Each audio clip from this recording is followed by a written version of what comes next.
How's it going, everybody? It's the Freshwater Freaks. We're out here on the river. We're finally out here doing a catfishing video. It's been quite a few weeks trying to get on them. Yep. And they're supposedly starting to bite. It's been raining on and off every day, or every other day for the past 2-3 weeks. So the water is high. The water is running. We're just setting up rods right now. So see what we can get.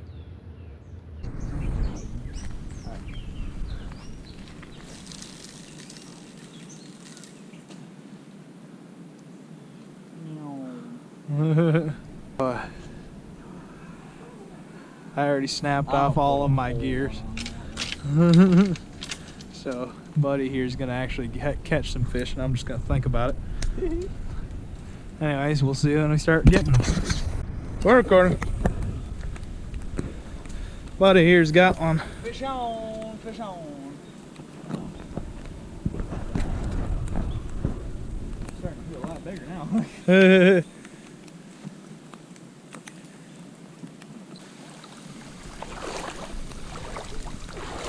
Fuck yeah, buddy. Damn. Look at that bid bark. Look at that thing. Oop. Well, he's going in a frying pan anyway, so. Alright. Here. That's the first one. And she's post spawn.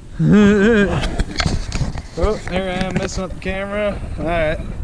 Are we still recording? Yep. Look at that. Look at that. Good old kitty cat.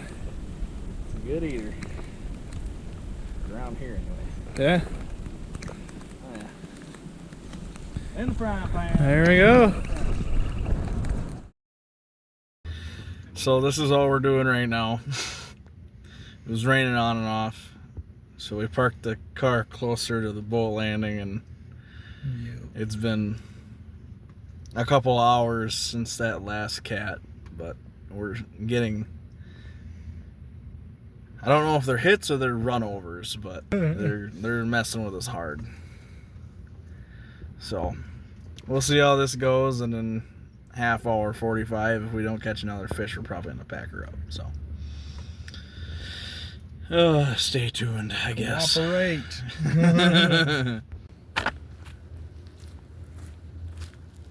All right, it's only 11 o'clock, but Cole's got to go do a disc golf tourney tomorrow. Okay. He's got to go do that, so he's got to go to sleep. So we're just going to pack it in for the night. This big rod has been getting hit for the past hour.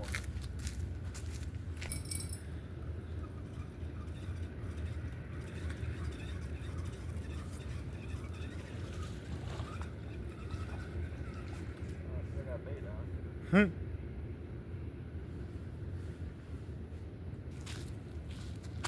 can see how some of his tail's missing, and at the very bottom there's pad marks. So they're just yanking on fast the whole time.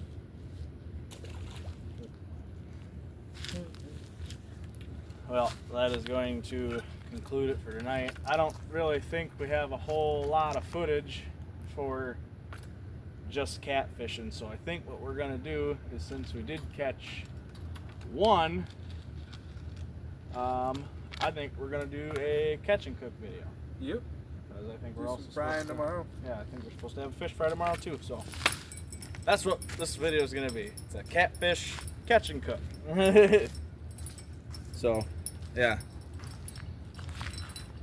we're gonna pack up and then get out of here, and then tomorrow I'll fillet that fish and we'll get out of here. So See you in about 2 seconds. For us, 8 hours. yeah.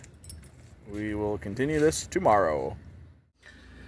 All right, so it is the next day. It is a little after 1 o'clock now, but we are going to fillet up that catfish that we caught last night, and I'm going to show you a little bit how I prep it. We're just going to be frying it today, but there's steps that I do to make it not so fishy. and it seems to be one of my crowd favorites. So I'm going to show you how to. I really don't think I'm going to show you how to fillet the fish, because there's about a million videos out there. Maybe someday I'll post just a how to fillet whatever fish video, but I think I'm just going to fillet it, and then I'm going to show you how to make my breading / batter, and then I want to show you what I do with the fillets to make it not so fishy in the long run. So, okay. First, you're going to take your fish. You're going to set that all up. Pat it dry if you want to. Need to find my fillet knife. Figure this. Grab a fillet knife, and then essentially what you're going to do is you can see the rib section right here. And what you're going to do is you're going to follow that. Basically right where that back vent fin is. So back here. Your knife is going to go behind that and then up along those ribs. Kind of like that. And then you're going to flip it around. You're going to go around this barbel. That's kind of about it. And then you're going to poke it all the way through. Slide it all the way back. That's how I fillet a catfish. Yeah, so then basically you're just going to end up with that. 2 nice clean fillets. I did wash them off in the sink a little bit to get some of that blood and whatever was on the knife off of there. But now what we're going to do is, the skin's still on. We're going to take that off. We're just going to enter the knife in from right down here, turn it sideways, and then slowly and gently follow it all the way up until this meat part is disconnected from the skin, and then I'll show you what to do about the mud vein that is in here. Okay, so this was the side of the fillet that you've seen beforehand. I just took the skin side off, and you can see this red and silver line that goes pretty much all the way down the fillet. That is your mud vein, mud skid, mud meat, whatever. This is where all of your heavy metals and your very, very fishy taste is going to come from. That mud fish taste it's all this red stuff right here. So as long as you can get a lot of that out, or all of it out, your fish is going to taste a lot better than rather just running it like this. You're going to get a lot of really, really fishy taste out of this. So yeah, we're gonna do that. Okay, see how much better that looks? There's not a bunch of red right there. Any red that really is in it is mainly just blood, because I forgot to cut the jug on this fish. So there still is some blood in the fillet, which that's another thing you can do to make it not as fishy, is you can cut their gills or cut the main artery flowing to their heart, stick them in the water. As they breathe, they'll lose all that blood, and that'll make your meat taste a lot better, and it will look a lot better when you fillet it as well. But I forgot to do that, and for me it really doesn't matter. So now that these fillets are cleaned up, we're gonna chunk them up into equal sized portions. We're gonna throw them in a bowl with some salt water for probably about an hour or so, just to get some of the excess blood out. And then we're gonna take away the salt water, and then we're gonna put them in some milk for about an hour. And what that milk does is it just sucks all the fishy taste and smell out of it.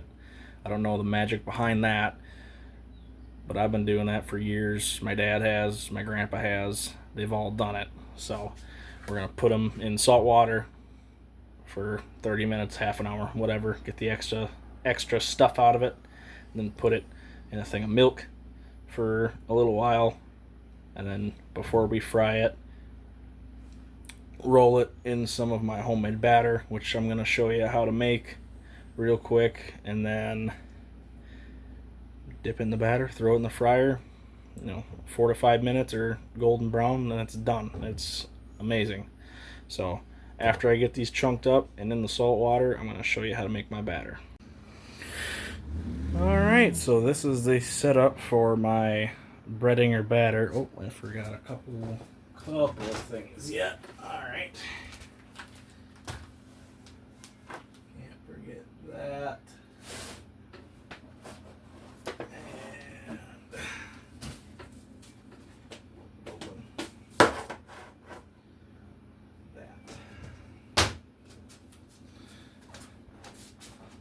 Alright, so from over here this way, Italian panko, cornmeal, regular Cajun two-step fire, lemon pepper, Cadaver's Greek seasoning, I use that on everything, Italian seasoning, onion powder, garlic powder, sea salt, and then black and white pepper. All of that goes into one of those bags. And then I am going to separate the two steps, because some people like their fish spicy, some people don't. So I'm going to make a spicy batch and then like a normal savory batch. Okay. So open your bag. These are freezer bags, by the way. They're just a little thicker. And then when I do have fish in there, because I'll just dump fish in it, seal it, and then shake the crap out of it.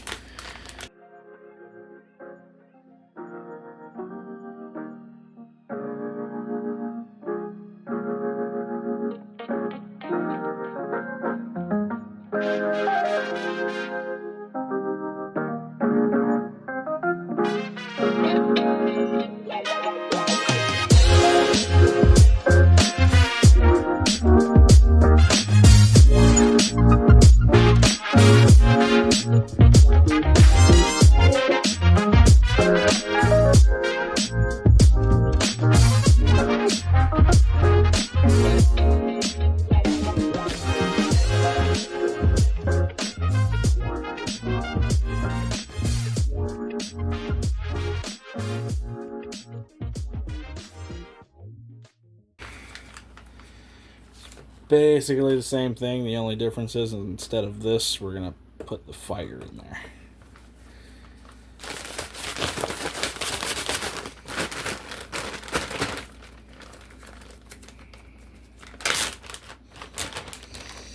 Ooh, that smells hot. Yeah. Basically what you're going for. Put your fish in there however much you want. I do it in small batches, because you don't want to put all your fish in the bag at the same time. Otherwise it'll just get soggy and gross, and no one wants that. So that is how you make batter portion. Hopefully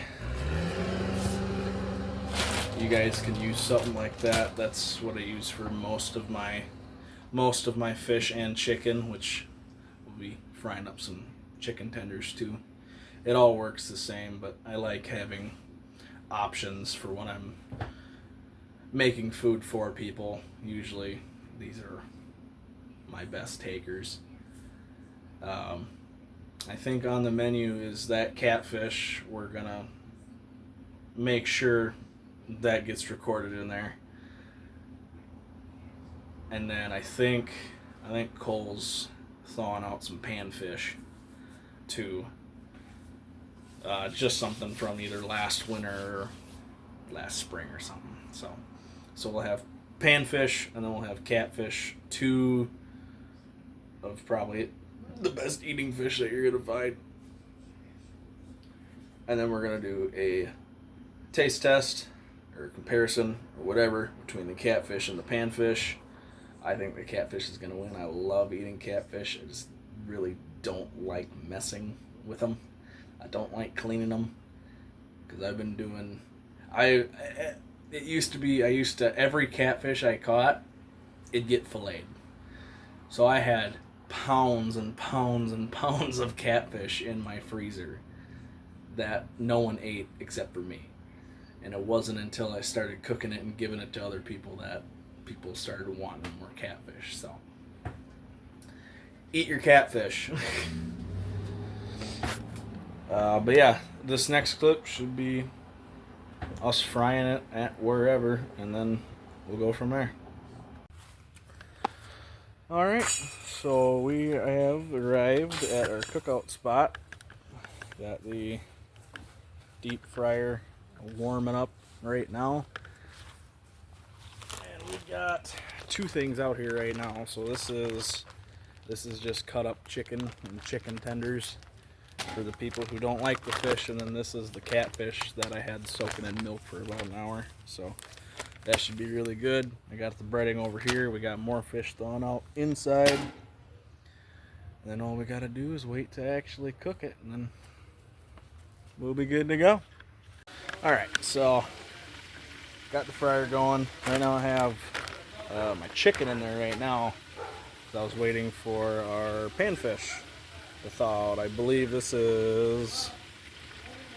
think this is bluegill. It's either bluegill or perch or both.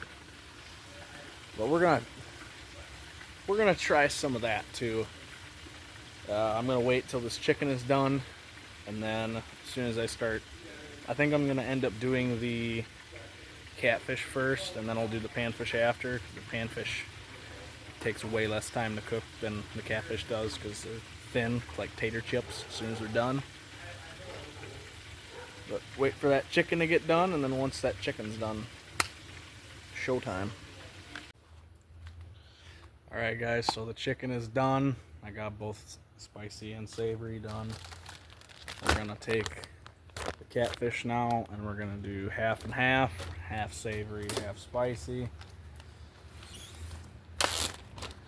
And we're gonna see how that compares to the chicken and how that compares to the panfish. I think this is just gonna blow everything out of the water, to be honest, but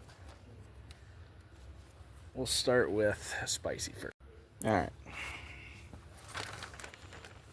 Take your catfish, open the bag first. Take a good handful, drop some in there, and a couple more pieces.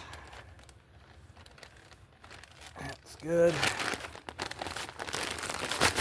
Let me just shake them. Here says it's ready.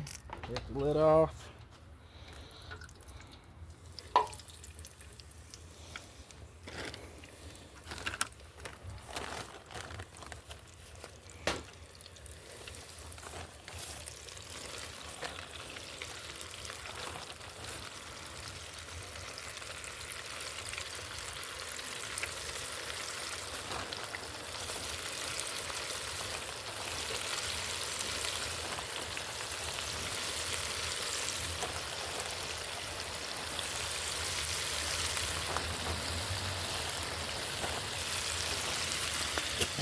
Alrighty.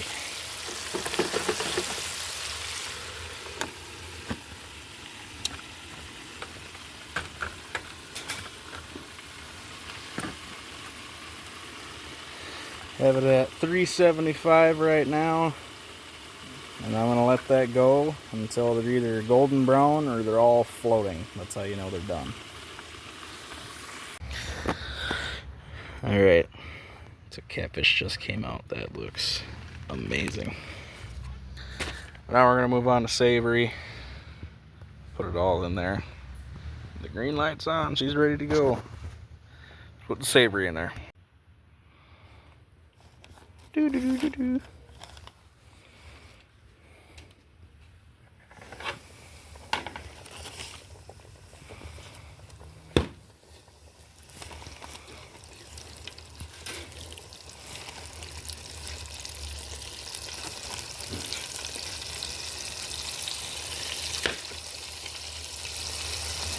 Having fun over there, bud? Yep. Yeah.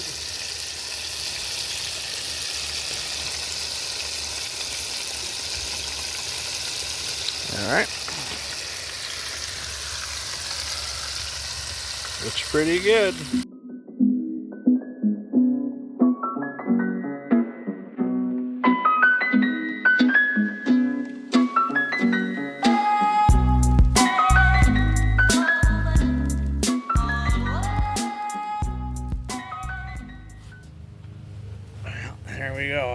whole heaping handful. That's panfish, catfish, and some chicken on the bottom, but it's just... And we get to feed all the hungry peoples inside. Alright guys, I didn't record anybody eating fish because not all of them want to be on video, and that's perfectly fine. I don't feel like blurring out 5 different faces, but it was a success. That entire tray in there is just gone. Is it good there, Skippy? Yeah, it's good. Okay. That was a great success. I think all the catfish disappeared first. Yeah. Between the panfish and the chicken, the catfish definitely left first. Oh my gosh. Yeah, that was good. And definitely gonna have to do that again. If you guys want to see more of these little catch and cook videos, let me know down in the comments, or do whatever you need to do. And we're definitely gonna do them either way. But if you want to see more sooner, don't be afraid to comment down below. But that is going to be the end of the video for us. If you enjoyed this content, please like, share, subscribe, hit the notification bell, and y'all have a good one. We'll see you on the bank. See you soon. See you soon.